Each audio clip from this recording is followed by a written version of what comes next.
Bago ko man lang maiwan yung mga anak ko, nagawa ko malapos na sila ng sarili nilang bahay. Gusto ko man pong bigyan sila ng magandang buhay. Hindi ko po magawa dahil po wala po akong kakayahan. Actually, ang reason na nagpapunta nila is yung sakit ni Jamela. Pero pagdating dito, sinasabi naman ni nanay, ang problema nila, karoon ng sariling tahanan. So, kumusta na ngayon ang pakiramdam mo sa mattress mo? Anong nararamdaman mo? Isang gamot ko po, nahintuan ko po. Okay. Oo, kailangan tuloy-tuloy ang gamot niyan Opo. para hindi tayo umabot sa puntong operasyon. Mas mahirapan kapag operasyon.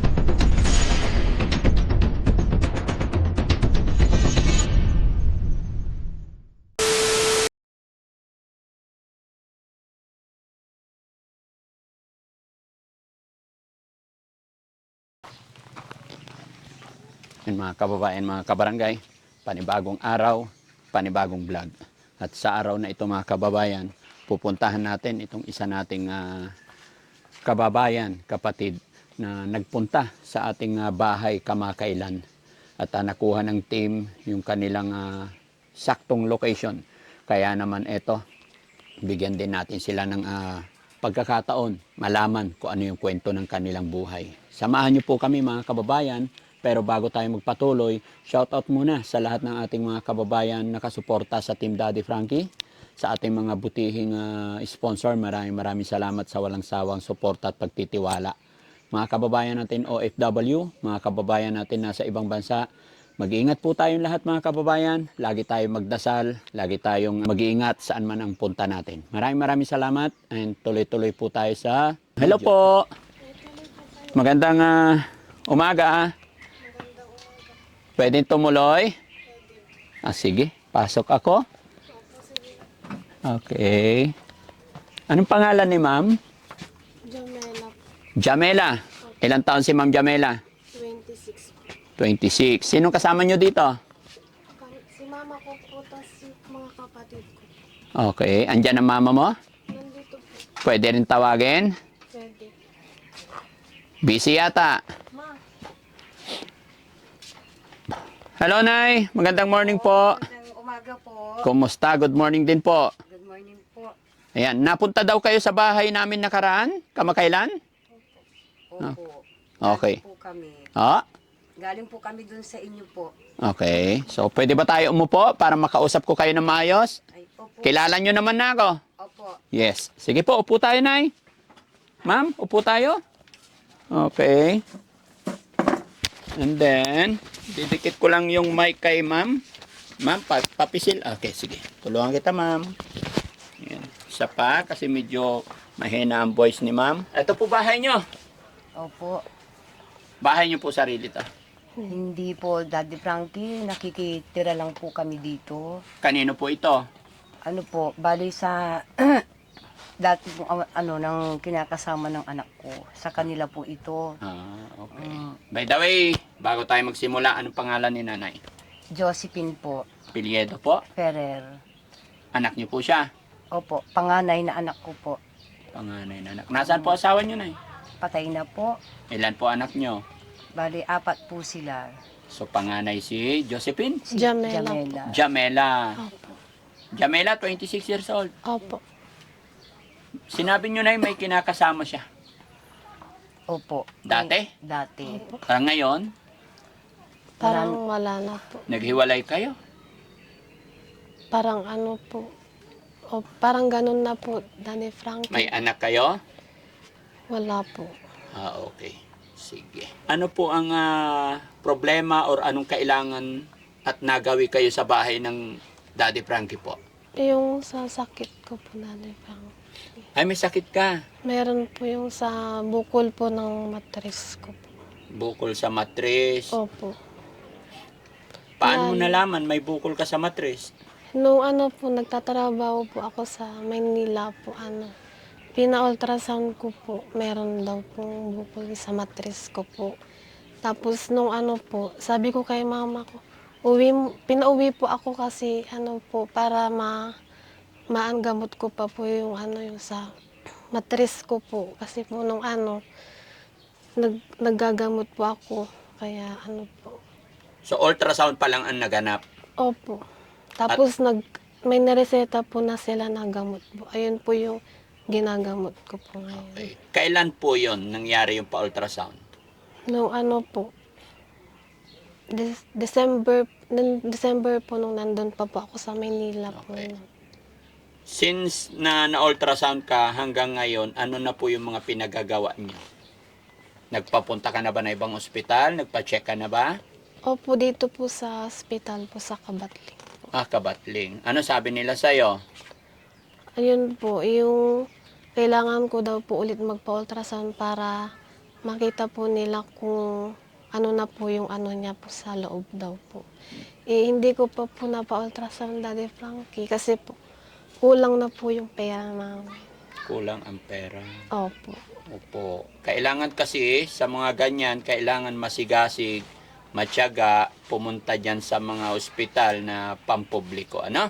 Opo. Kasi sa totoo lang, sana, no, hindi pa malala. At alam kong okay pa naman kasi nakikita ko, healthy pa naman ikaw. At huwag mo nang hintayin lumala yung sakit, no? Opo.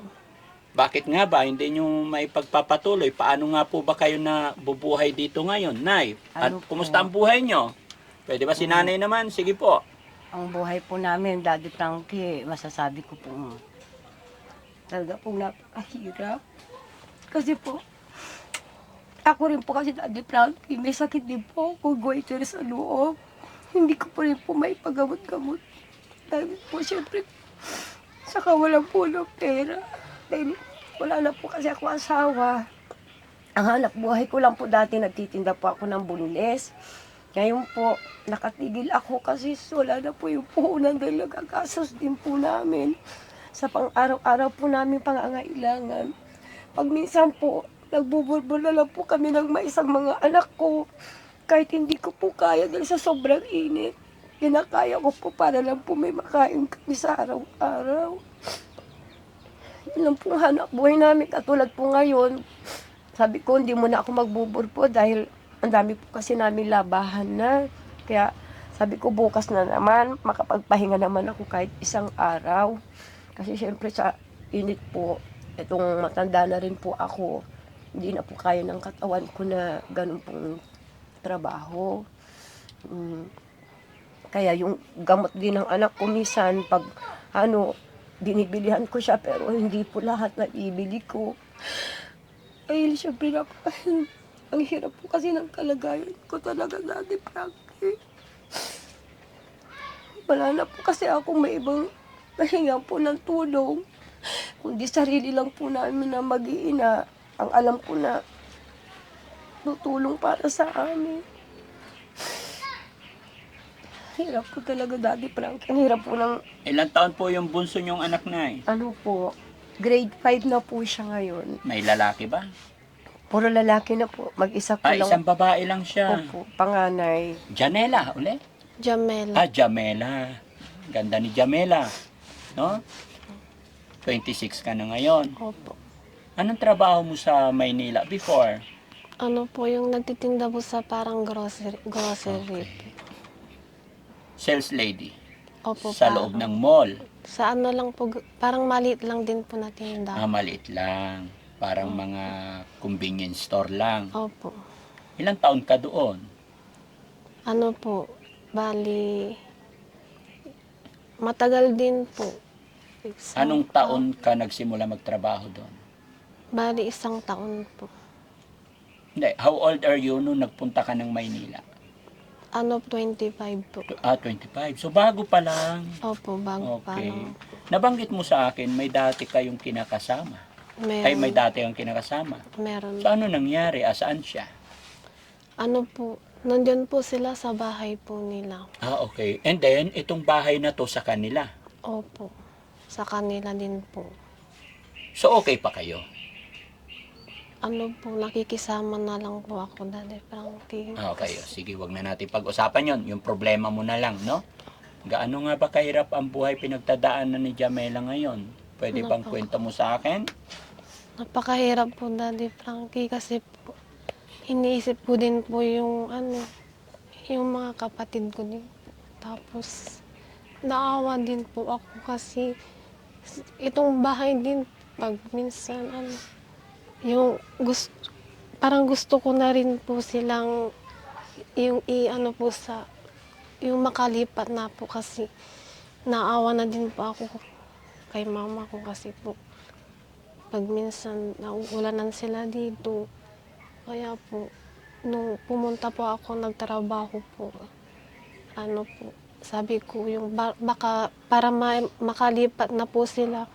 Pero po nagpapadala din po ako pero malit lang po. Kasi po yung naanoan ko po na may sakit po lang.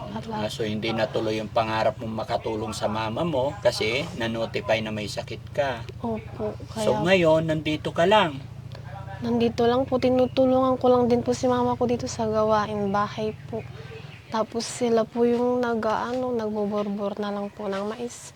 Tapos yung mga kapatid ko po, Ikaw dito sa bahay. dito lang po sa bahay kasi po hindi din po ako pwede po kasi nga po yung sa sakit ko. Ayaw ko na sanang matanong yung kinakasama mo. Pero sabi mo, gusto mo silang ilipat dito. Opo. Bakit? Para na po, Daddy Frankie, yung gusto ko po yung na lang, malayo na lang po dito para din po, makaano na din po kami, yung para may bahay na po kaming sarili, ganun. Yung hindi po yung parang nakikitira po dito. Bago kayo dumating dito, saan po kayo nakatira? Sa may bahay po kami dyan po sa may Kabatling po. Ano nangyari? Ba't iniwan mo? Yung si lola ko po nung binenta po nila yung lupa. Kaya po kaya dito na po sila ni mama ko po. Dito na po sila nanirahan. So napaalis kayo doon kasi hindi pala sa inyo yung lupa. Opo, kasi nabenta po ni lola ko po. So ngayon, pag aalis kayo dito, saan ang plano nyo po pumunta? Sa Daddy Frankie, sana kung may po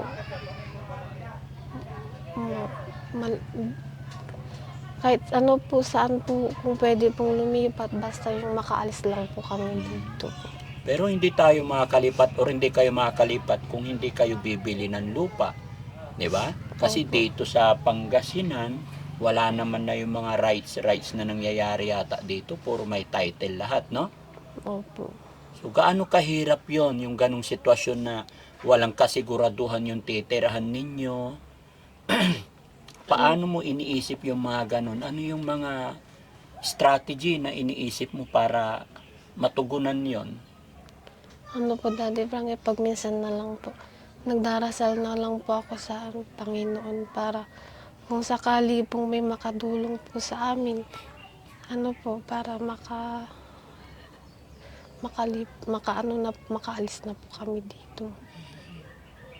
Si Nay, gaano po kahirap yung ganitong sitwasyon na walang kasiguraduhan? Sorry to tell, no? Para tayong ibon na pag nakapasok sa puno, doon ang bahay natin. Opo. Paano to? Anong pinaplano ninyo po? Anong paraan? Anong usapan nyo ng mga iba mong anak? Napakahirap po talaga, Daddy Frankie. Ang sinasabi ko na lang po sa mga anak ko, dahil yung kahit sa hirap po ng buhay, pinag-aaral ko po sila, kahit minsan po papasok po silang walang baon. Lagi ko pong sinasabi sa kanila na mag-aral po sila para makahanap po sila ng kahit maganda-gandang trabaho dyan. At makapag-ipon, yun lang po ang sinasabi ko sa kanila, makalipat tayo, sabi ko. Kaya lagi ko inaano sa mga anak ko na tulungan nyo ako mga anak para makalipat tayo dito. At hindi tayo yung parang nakikisama, para kaming na po kasi pag may pumupunta dito na may bumibisita, naghahanap po sila ng siyempre parang ang hirap po talaga, Daddy Frankie. Napakahirap po talaga ng kalagayan namin. Ang inaano ko lang po para sa mga anak ko dahil siyempre matanda na rin po ako. Hindi ko na rin po hinahangad na kumanda pa yung buhay ko. Ang gusto ko lang po, Daddy Frankie, bago ko man lang naiwan yung mga anak ko. Gusto ko yung magawa ko man lang po sana sila ng sarili nilang bahay. Para hindi naman po sila kawawa pagdating ng araw. Yun lang po talaga ang pinapanalangin ko na magkaroon ng tahanan yung mga anak ko bago man lang ako mawala sa kanila. Kaya kahit po nahihirapan po talaga kaming magburbor ng mais, ginagawa po namin para kahit papano po maitawid namin po yung pang-araw-araw naming pangangailangan. Tapos kahit papano may maibigay akong baon sa mga anak ko pag papasok. Kasi syempre pag nakikita mo po yung mga anak mo na papasok, wala pang kinakain. Wala pa po laman yung tiyan nila. Tapos sasabihin nila sa akin pag umuwi sila, mama, gutom na gutom ako. Parang tinutusok po ng karayom yung puso ko, Daddy Frankie, dahil gusto ko man pong bigyan sila ng magandang buhay. Hindi ko po magawa dahil po wala po akong kakayahan na magampanan yun para sa kanila. Magkano po kita nyo pag pumunta kayo sa bukid isang araw? Magkano po? Yung ano po, yung isang sako ng bimig, 50 po yun, Daddy Frankie. Okay, per sako. Per Depende sako sa lakas po. nyo, depende sa sipag nyo. Opo, kaya Nakailang lang, sako po kayo? hindi ko na po mga ano lang pa ako, minsan nakakapito po. Kasi 300. minsan po, hindi pa po libre ang merienda, sagot mo pa po yung tanghalian. Opo. O, kaya ang hirap po. Tapos yung tubig, magbabaon ka pa. Pag minsan, pagbuburbur ako ng mais, Daddy Frankie, ako na lang po yung ipinapaano ko na lang po sa mga anak ko para makakain sila. Kahit ako hindi na po ako kakain. Magkasakit din po kayo pag Oo. gano'n. Hindi. Tama na rin po sa akin yung tubig. Tapos kahit isang biskwit lang dyan. Okay.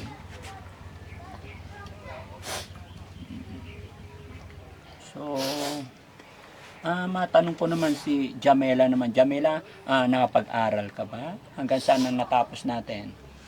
Kung ano lang po, second year po. Second year high school? Opo, hindi ko na po natapos. Daddy Frankie kasi po, yun nga po yung inulangan ko na rin po si mama ko po nung ano. Kaya hindi na din po ako nakapag-aral po. Ito yung medyo mahirap, mga kababayan, mga kabarangay, no? Pag nakikita ng inyong lingkod, yung sitwasyon ng ating mga kapatid, ng ating mga kababayan, kabarangay, hanggat maaari, ay gusto rin natin silang saklawin, tulungan lahat. Pero gaya ng aking sinabi, hindi naman po ako mayaman, gumagawa lang ng paraan para makatulong sa ating mga kababayan na abot ng ating makakaya. Gaya ng problema nila nanay, saka ni si Jamela na ang problema talaga nila. Actually, ang reason na nagpapunta nila is yung sakit ni Jamela. Pero pagdating dito, sinasabi naman ni nanay, ang problema nila, pangarap din nila magkaroon ng sariling tahanan. Kaya lang, napaka-imposible po kay Daddy Frankie yun. Kasi nga po, hindi naman tayo mayaman, no? Pero matanong ko lang na, syempre, sabi mo, pangarap mo, gusto mo magkaroon ng sariling tahanan. Di po ba may mga target kayong lugar na gustong puntahan na sasabihin nyo? Minsan, kahit dito lang sana, may pambili man lang sana. May mga ganun din po bang nangyayari? Meron naman po, Daddy Frankie. Kasi dito po sa may Bandaroong po, sa Riles, meron naman po doon na parang ibinibenta pong lupa. Mura lang naman po, kaya lang sabi ko naman po, kahit mura, kung wala naman po talaga akong magagawa, hindi ko rin po mabibili.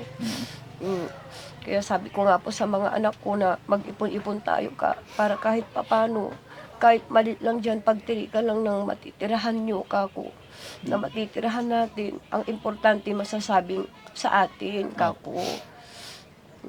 Okay. Kahit malit lang na maanuhan po namin, Daddy Frankie, masaya Importante, na po kami secured, doon. no? Tsaka Opo. masasabing sa inyo, Opo. home sweet home, sabi nga nila eh. Kahit gaano kaganda yung bahay doon na nakikitira ka, pag hindi sa'yo, iba pa rin yung pakiramdam na sarili. Opo. Okay. Ilang taon yung mga lalaki na eh? Yung Yung sumunod pangalawa? po sa kanya, Opo. 20 years old po. Okay. Tapos yung pangatlo po, 17. Mm-mm. Tapos yung bunso ko po, 11 po. Oh, So, yung dalawang lalaki, walang trabaho ba yung mga yon? Yung isa po na, yung grade 12 ko po, minsan po nagpa-part-time job. May nagsasama po sa kanya dyan, nagtitinda po sa Kalasyaw. Tuwing ano lang po yun, Daddy Frankie, Lunes, tsaka po Huwebes. Okay.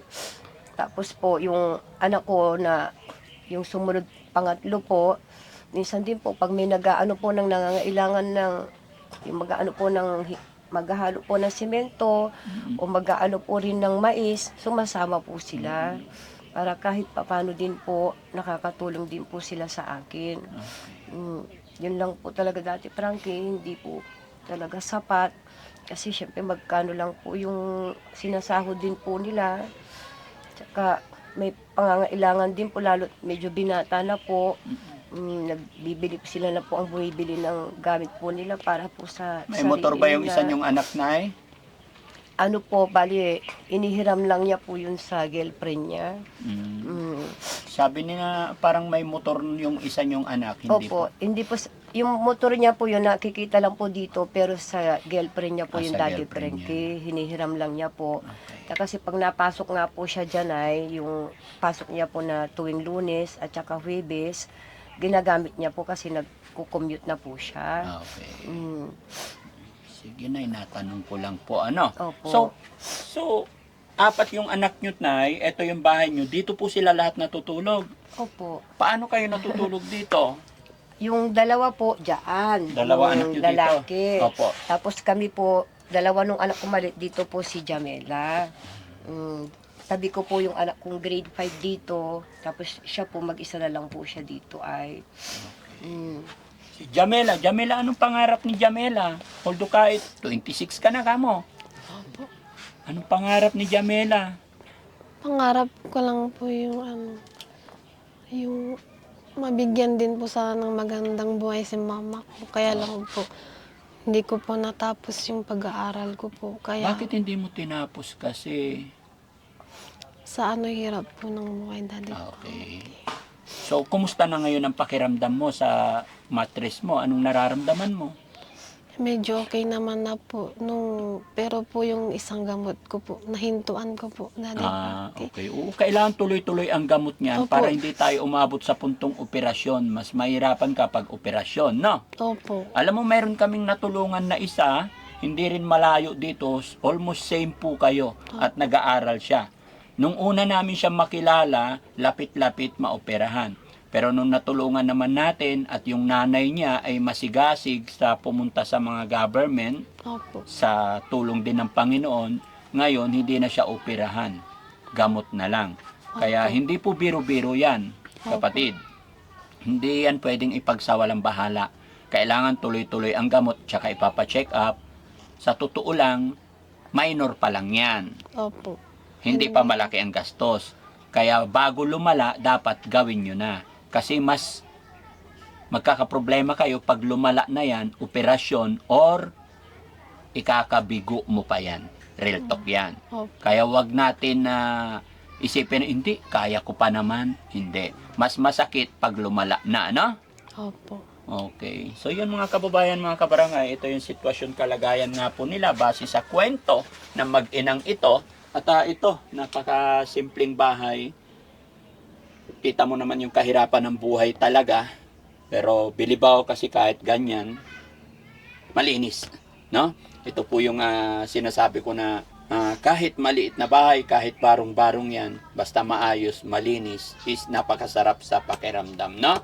Okay. Matanong ko na yung sinasabi mong lupa dyan, mga magkano naman? Yung ano po, ang nagtitinda po nun dati Frankie, si Kuya Hill, binibenta po sa akin dati yun ng 13,000. 13? Opo, pero ngayon po, wala na po kasi may nakabili na po. Oo. Dahil syempre nung sinabi niya po sa akin noon, akala niya po siguro babayarin ko rin po sila kaagad. Meron po yatang bumili ng mas mataas, doon po ibinenta. Kaya wala na rin po. So ngayon wala na. Wala na po. Ay, paano na yan? Wala na pala. Yung ano, meron pa po dun isa rin, Daddy Frankie, na sinasabi po, pero hindi ko pa po nakakausap yung talaga pong nagbibenta. Mm. May nakapagsabi lang po na binibenta daw po yata ng 5,000. Kasi, yung sinasabi, yung may kapatid ni si Kuya Hilden, kapatid niya rin, siya rin yung malapit kila Istong. Ilalako to. Oy, 5,000, hindi nyo kaya yung 5,000 na eh. Hindi pa po kasi kami sigurado, Daddy Frankie, kung ibebenta yun. Kasi ang nagsabi lang naman po yung mga tao-tao lang din po dyan. Opo. Dapat kayo mismo, sa bagay, mahirap naman maghanap pa or magtanong na wala ka namang hawak, no? Opo. Siyempre, nahiya naman po ako, Daddy Frankie, kung tatanungin ko po yun. Gusto ko po yung, siyempre may maaabot na po akong pambayad para hindi na rin po makuha rin ng iba na naman po. Sa bagay, palit-palit lang naman. May natulungan na kami dito, doon sa dulo. Kilala ko si Maikap. Ay, Pangalan hindi. nito? Si asawa Jopay. ni JB. Si Jopay ba? Opo. Si Jopay. Nakatira pa ba sila dyan? Opo, dyan pa po. Dyan pa rin sila tumitira? Opo. Alam ko hindi na eh. Hindi na. Doon na Hindi sa na. amin. Di ba? Yun yung binigyan namin ng poso and then pampakabit ng kuryente at awa ng Diyos ngayon medyo okay na sila. Opo. Ang tagal ng panahon di ako nakabalik dito. No? Opo, yun doon po sa dulo, Daddy Frankie. Doon sila. Opo.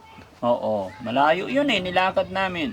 Opo. So yung mga hinahanap nyo dito rin area, meron Opo. naman. Meron naman po. Kahilera din po sa kanila doon. Oo. So palagay mo na yung mga magkano. Sige, baka sakali. Yun nga po, ang alam ko po, Daddy Frankie, yung huling nakausap ko, yung sinasabi po ng mga tao dyan, pero hindi po yung mismo po talaga nung may-ari po ng lupang nakausap ko. Sabi po, binibenta. Gaano kalaki yun, kaluwang? Malit lang din po, Sakto lang Daddy. din pambahay. Pero pwede Opo. na kaysa wala. Opo, pwede na rin po. Mm. Ang importante lang naman po sa akin, Daddy Frankie, sa amin ng mga anak ko, yung may masasabi po kaming sarili po namin na matitirahan. Hindi na Sige po. na, hayaan mo. Magtanong ka na, baka sakali. No? Opo. Okay. No? Daddy Frankie, ipakita ko lang po yung sitwasyon po doon dito po sa kusina. Ay, bakit? Anong meron sa kusina? Ano po, kasi po Daddy Frankie, pag nagluluto po kami, Daddy Frankie, napakahirap po. Kasi po, nababasa po kami ng ulan, tapos yung tumutulo po, tapos pag naliligo po kami, ganito lang po. Saan kayo naliligo? Diyan lang po, Daddy Frankie. Wala may kayong CR? Nakiki-CR na lang po. Saan? Diyan po sa kapitbahay. Tapos pag naligo kayo, saan Diyan po. itong poso nyo? Hindi, nakikiigib din po, Daddy Frankie. Umiigib kayo. Opo, kaya po napakahirap po, Daddy Frankie. Kaya po, pag minsan, yung tinitiis na lang po. Dito kayo naliligo. Sorry po. Opo, Bali, tinatabing-tabing lang. dito na lang po sa may lang po. Ganyan lang po. Tapos pag nag-CR po, dyan po sa kabilang bahay. Bakit hindi ba kayo Nakiki-CR. pwedeng gumawa ng CR dito, maghukay, tapos bili ng inidoro, yung probinsya style? Pwede naman po. Kaya lang po, Daddy Frankie, yun nga po. Yung wala pong wala pong Pambili. Opo, wala pong Okay, naintindihan ko. Kaya pag ganito lang po, pag nagluluto po kami, nababasa po kami ng ulan, tinitiis na lang po namin. Nagsasahod na lang po kami ng mga timba, tapos yung batya po para pag makaluto lang po kami ng pagkain po namin. Yun. Ilan taon ulit si nanay? 50 na po. 50. 50-year-old na po ako, Daddy Frankie, matanda na po. Kailan namatay asawa niyo po? Natagal na po, mga 5 taon na rin po, mahigit. Anong trabaho ng asawa niyo bago siya? Dati po, Daddy Frankie, nagtitinda po kami ng gulay sa Dagupan. Oo. Yung pong hanap buhay namin. Ngayon po, nung namatay na po yung asawa ko, sinubukan ko rin po na ako po yung magbiyahe-biyahe, magtinda. Eh, hindi kaya po ng katawan ko. Kasi minsan po, pag yung sobrang pagod ko na po, bigla na lang po akong nahihilo, tapos natutumba po sa daan. Okay. Nung kalakasan ng asawa nyo, hindi kayo nakapag-provide ng bahay nyo po? Sa bagay, sabi nyo sa Kabatling kayo noon. Opo. Okay. Hindi po kami nakapag-ipon, Daddy Frankie, dahil yung asawa ko po, masugal po. Patay. O, mabisyo po kasi siya. Pag minsan po yung puhunan namin, kahit pinatago niya na po sa akin, minsan kukunin pa po sa akin pag hindi ko po ibibigay, aawayin ako. Kung ano po yung madampot niya, ibabato po sa akin. Kaya mapipilitan po akong ibigay po sa kanya yung puhunan namin. Wala talaga idudulot na maganda yung sugal. Hanggang sa masugal po nawala kasi na siya, wala nangyari. Wala po. Sige siya, balik tayo doon. Yung mga kababayan, pinakita ni Jamela yung sitwasyon nila dito. Ay, nako. So, Jamela, ganito na lang, no? Unahin muna natin yung reason kung bakit ka pumunta sa bahay ni Daddy Frankie. Opo. Sabi mo, hindi ka nakabili ng gamot, tapos pa-ultrasound ka Opo. para malaman mo, no? So, babalik kami dito para makakuha ko ng update sa'yo. Gaya ng aking sinabi, sana seryosohin mo. Huwag niya na natin hintayin na lumala yung sakit natin, no? Sorry po, kasi minsan kasi sa ating mga Pilipino, dahil sa kawalan siguro at kahirapan, parang tinitiis natin. Yung nararamdaman natin, isip natin, kaya ko yan. Which is mali. Pero gaya na aking sinabi, kasi nga, dahil sa kahirapan siguro, no? Pero talagang ganun nangyayari. Minsan sa ating mga kababayan, dahil sa kahirapan. Pero may time din naman na sasabihin nila at dahil, sana pinagamot na kita noon pa. Diba? So sana hindi tayo abot sa puntong ganun, no? Jamela? So magbibigay ako na pambili mong gamot tapos pampa-ultrasound, no? Para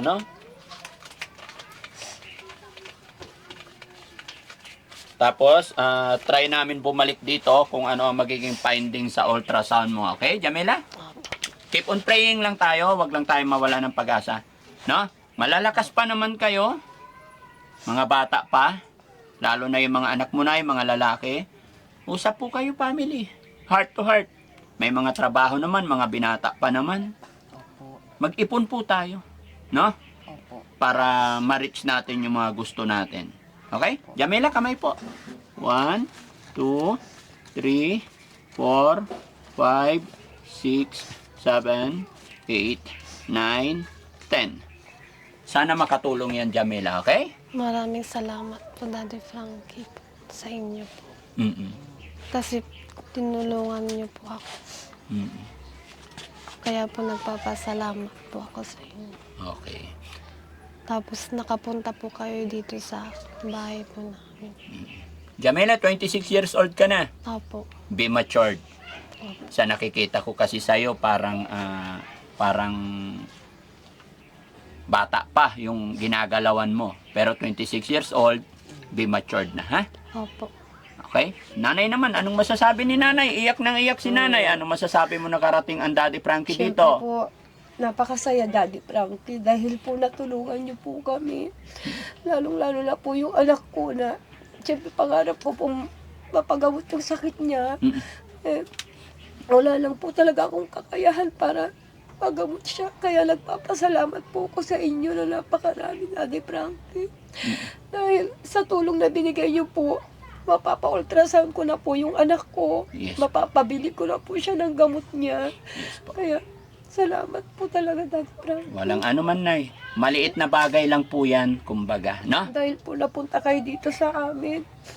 Salamat po. Sige, nay. Gaya na sinabi ko, maliit na bagay lang yan. At yan po ay kaloob ng Panginoon. Kaya kung may pasasalamatan tayo si God, dahil si Daddy Frankie po ay kasangkapan lang po ng Panginoon. Masaya rin po ako na nakilala ko kayo, nakapunta ako dito. At loobin ng Panginoon na makabalik pa kami dito para kumustahin yung ultrasound, kumustahin ang kalagayan ng anak niyo po. Opo. Okay? Opo. Wag umiyak na eh. Simple lang yan. Naiiyak po ako, Daddy Frankie. Siyempre po, kung hindi po kayo pumunta rito, wala na po kami ibang malalapitan. Hmm. Kasi po, mangungutang ka lang dito, Daddy Frankie, kahit piso, sisingilin ka po. Ganun talaga na eh. Pag utang, babayaran Opo. kahit piso, ano? Mm. Mm-mm. Sige lang, laban lang. Gaya na akin sinabi, babalik po ako dito para kumustahin yung ultrasound niya. Bili kayo ng gamot. Alam ko hindi na po yan mauubos. Opo. Malaking bagay na yan. Unahin niyo po yung pagpapagamot niya kasi alam ko yung pagkain natin, yung mga dito sa bahay, kayang-kayang gawa ng paraan. Pero importante, priority yung gamot niya. Ano po? Opo. Laban lang po. Opo, Daddy Frankie, salamat po ulit. Walang Sige. anuman. Okay? Salamat po, Daddy. Sige. So yun mga kababayan, mga kabarangay, muli po ako ay magpapasalamat sa inyong lahat. Lahat-lahat po na nagtitiwala at nagsusuporta sa Team Daddy Frankie. At ako'y masaya sa araw na ito dahil isang pamilya, isang kapatid ang naabutan natin ng kaunting tulong. At loobin nawa ng Panginoon na sa pamamagitan natin at sa tulong na ating Diyos Ama ay tuloy-tuloy na makatulong tayo at mas makatulong pa tayo sa kanila. Maraming salamat mga kababayan. Daddy Frankie po, anak ng Pangasinan. From Pangasinan, mabuhay po tayong lahat. Bye-bye po and God bless. Daddy Frankie, pwede bang mag-hug para po sa pasasalamat ko po sa inyo? Sure na eh. Sure po. Maraming salamat po, Daddy Frankie, ha. Salamat po. Sana po marami pa po kayong matulungan na kagaya po namin. Sige, Nay. Thank you po, Nay. Laban lang po. No? Huwag tayo mawala ng pag-asa. Habang may buhay, may pag-asa. Yung lumpo nga eh, hindi nawawala ng pag-asa. Yung bulag, hindi nawawala ng pag-asa. Kayo pa kaya na malalakas pa at kumpleto ang pangangatawan. Kaya, think positive. Okay? Nandyan sa'yo ang tunay na kaibigan, tutulong sa iyo. Daddy Frankie, handang sumalot ng mga luwang di mo na kayang itago. Daddy Frankie, nagmamahal sa'yo. Daddy Frankie, tayo na'y tumulong.